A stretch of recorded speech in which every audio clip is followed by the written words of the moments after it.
कुशल रणनीति, बड़ी जिम्मेदारियां और अहम किरदार। अरुण जेटली ने अपने राजनीतिक जीवन में ऐसे कई अहम मुकाम हासिल किए। देश की राजनीति में अरुण जेटली का जो योगदान रहा उसे कभी भुलाया नहीं जा सकेगा। आइए एक नजर डालते हैं अरुण जेटली के सियासी सफरनामे पर। अरुण जेटली का पूरा नाम अरुण महाराज किशन जेटली था। अरुण जेटली का जन्म 28 दिसंबर 1952 को दिल्ली में हुआ। उनके पिता महाराजा किशन जेटली एक जाने माने वकील थे। उनकी मां का नाम रतन प्रभा जेटली था। स्कूली शिक्षा दिल्ली के सेंट जेवियर स्कूल से करने के बाद उन्होंने 1973 में दिल्ली के Shri Ram college of commerce से बीकॉम किया। इसके बाद उन्होंने साल 1977 में दिल्ली विश्वविद्यालय से लॉ की डिग्री हासिल की। इसी बीच साल 1974 में वो दिल्ली विश्वविद्यालय छात्र संघ के अध्यक्ष चुने गए। साल 1973 में लोकनायक जयप्रकाश नारायण ने जब भ्रष्टाचार समेत देश के कई तत्कालीन मुद्दों को लेकर संपूर्ण क्रांति आंदोलन शुरू किया तो अरुण जेटली ने भी इस आंदोलन में बढ़ चढ़कर हिस्सा लिया। साल 1975-77 के दौरान आपातकाल के दौरान वो इंदिरा गांधी सरकार के खिलाफ आंदोलन में सक्रिय रहे और इस दौरान उन्हें 19 महीने जेल में रहना पड़ा। जेल से वापसी के बाद अरुण जेटली जनसंघ के सदस्य बने और साल 1977 में लोकतांत्रिक युवा मोर्चा के संयोजक बने।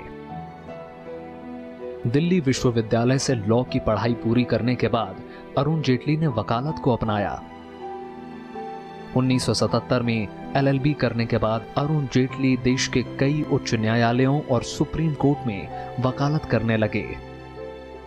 साल 1989 में वो देश के एडिशनल सॉलिसिटर जनरल बने और जनवरी 1990 में वो दिल्ली हाई कोर्ट के नामित वरिष्ठ अधिवक्ता बने।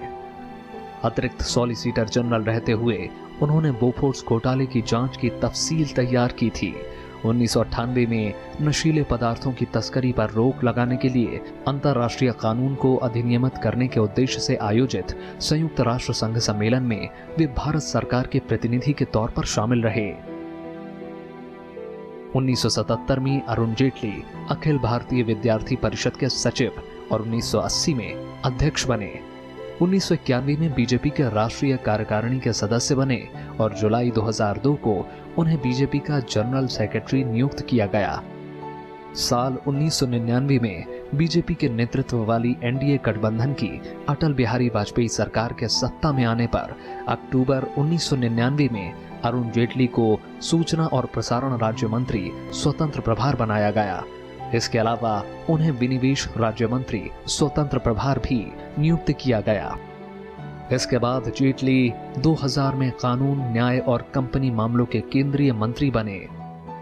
नवंबर 2000 में उन्हें कानून, न्याय और कंपनी मामलों के अलावा जहाजरानी मंत्री बनाया गया।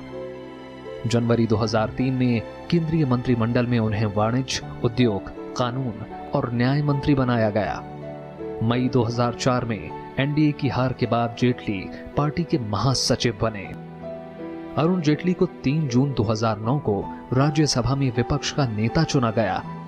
राज्यसभा में उन्होंने महिला आरक्षण विधेयक पर बहस में महत्वपूर्ण भूमिका निभाई। उन्होंने 2009 से 2014 तक राज्यसभा में विपक्ष के नेता के रूप में कार्य किया। 2014 के आम चुनाव में वे अमृतसर लोकसभा सीट पर लड़े लेकिन हार गए।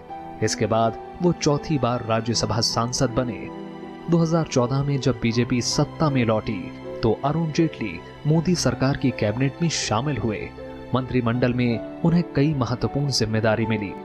उन्हें वित्त मंत्री बनाया गया। इसके साथ ही उनको कॉर्पोरेट मामलों के मंत्रालय और रक्षा मंत्रालय का जिम्मा भी दिया गया।